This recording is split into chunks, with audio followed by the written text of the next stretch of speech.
അകാലനര 15ഉം 20ഉം വയസ്സുള്ള കുട്ടികൾക്ക് പോലും നരച്ച മുടി വരിക. അതൊന്നും രണ്ടുമല്ല, തല നിറച്ച് വളരെ എവിഡൻ്റ് ആയിട്ട് കാണുന്ന രീതിയിൽ നരയ്ക്കുക. എന്തൊരു ബുദ്ധിമുട്ടുണ്ടാകുന്ന ഒരു സംഭവമാണല്ലേ. ഈ അകാലനരയെ ഒന്ന് തരണം ചെയ്യാൻ വീട്ടിൽ തന്നെ ചെയ്യാവുന്ന ഒരു ഹോം റെമഡിയാണ് ഇന്ന് പരിചയപ്പെടുന്നത്.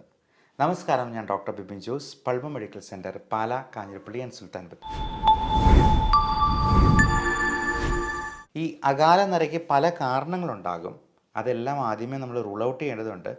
തൈറോയിഡിൻ്റെ പ്രശ്നങ്ങളോ മറ്റ് വൈറ്റമിൻ ഡെഫിഷ്യൻസീസോ, vitamin D3, vitamin B12, B കോംപ്ലക്സിലുള്ള ഏറ്റവും പ്രധാനം B7 അല്ലെങ്കിൽ ബയോട്ടിൻ കണ്ടൻ്റുള്ള വൈറ്റമിൻസ് നമ്മൾ ചിലപ്പോൾ സപ്ലിമെൻറ്റ് ചെയ്യേണ്ടതായിട്ട് വരും. അപ്പോൾ B7 എന്ന് പറയുന്ന ബയോട്ടിൻ കണ്ടൻ്റുള്ള ഗുളികകൾ കഴിക്കുമ്പോൾ മലത്തിൽ പോലും ആ കറുപ്പ് നിറം കാണാം. അതുകൊണ്ട് ആരും പേടിക്കേണ്ട. അപ്പോൾ ബയോട്ടിൻ കണ്ടൻ്റ് ഉള്ളത് കൊണ്ടാണ് ഈ മലം കറുത്ത് പോകുന്നുള്ളത് നമുക്ക് മനസ്സിലാക്കാം.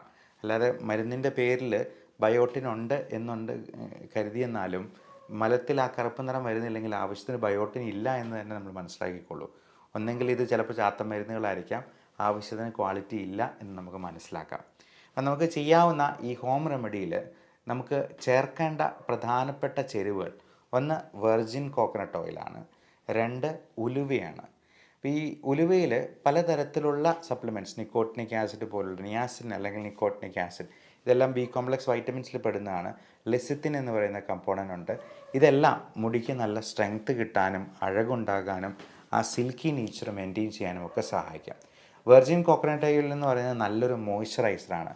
പലപ്പോഴും നമ്മുടെ സ്കാൽപ്പിലെ ഈ ഡ്രൈനെസ് ആണ് ഈ പറയുന്ന ഒരു താരൻ പോലുള്ള പ്രശ്നങ്ങളുണ്ടാകാനും മുടി കൊഴിച്ചിലുണ്ടാകാനായിട്ടും ഈ അകാല നരയുണ്ടാകാനും ഒക്കെ കാരണമാക്കുന്നത്.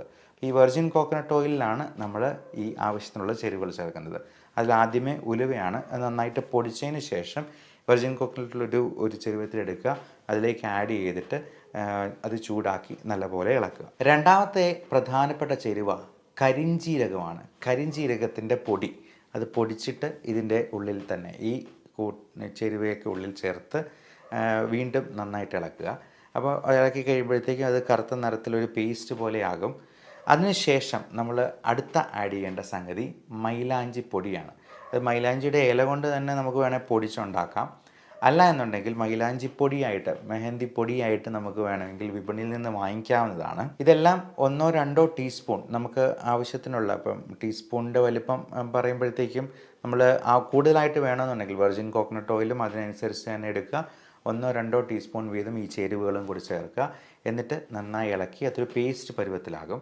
അപ്പം അതിന് ശേഷം ആ ചട്ടി ഒന്ന് മൂടി വയ്ക്കണം. ഒരു രാത്രി മുഴുവൻ അങ്ങനെ മൂടി വയ്ക്കണം. അപ്പോൾ അങ്ങനെ ഒരു രാത്രി കഴിഞ്ഞിട്ട് പിറ്റേ ദിവസം രാവിലെ നമുക്ക് ഇതെടുത്തിട്ട് നല്ലപോലെ അരിച്ച് ഒരു കിഴി കെട്ടി നല്ലപോലെ പിഴിഞ്ഞങ്ങ് എടുക്കുക. ഒരു കുപ്പിയിൽ ശേഖരിക്കുക. എല്ലാ ദിവസവും കുളിക്കുന്നതിന് ഒരു അരമണിക്കൂർ മുമ്പ് തന്നെ നമ്മൾ മുടിയിൽ ഇത് പുരട്ടി വയ്ക്കുക. എന്നിട്ട് അരമണിക്കൂർ കഴിയുമ്പോൾ നമുക്ക് കുളിക്കാവുന്നതാണ്. ഒരു 15 ദിവസത്തേക്ക് ഇത് ചെയ്ത് നോക്കുക. അപ്പോൾ ഒരു 15 ദിവസത്തിന് ശേഷം എങ്ങനെയുണ്ട് റിസൾട്ട് എന്നുള്ളത് നിങ്ങൾ ഈ വീഡിയോയുടെ അടിയിൽ തന്നെ കമൻ്റായിട്ട് രേഖപ്പെടുത്തുക. ഇനി ഇതുകൊണ്ടൊന്നും അത് ശരിയായില്ല എന്നുണ്ടെങ്കിൽ നിങ്ങൾ ഡോക്ടറെ സമീപിക്കാനായിട്ട് മടി കാണിക്കരുത്. എന്തെങ്കിലും വൈറ്റമിൻ ഡെഫിഷ്യൻസിയോ മറ്റ് അണ്ടർലൈയിങ് കണ്ടീഷൻസോ ഹോർമോണൽ ഇംബാലൻസോ ഒക്കെ ഇതിലേക്ക് നയിക്കാൻ സാധ്യതയുണ്ട്. അതുകൊണ്ട് അതിനൊരു വിദഗ്ധ സേവനം നിങ്ങൾ വേഗം തന്നെ തേടേണ്ടത് അത്യാവശ്യമായിരിക്കും. Love and regards, doctor Bipin Jose, Pulma medical centre, Pala, Kanjirappally and Sultan Bathery.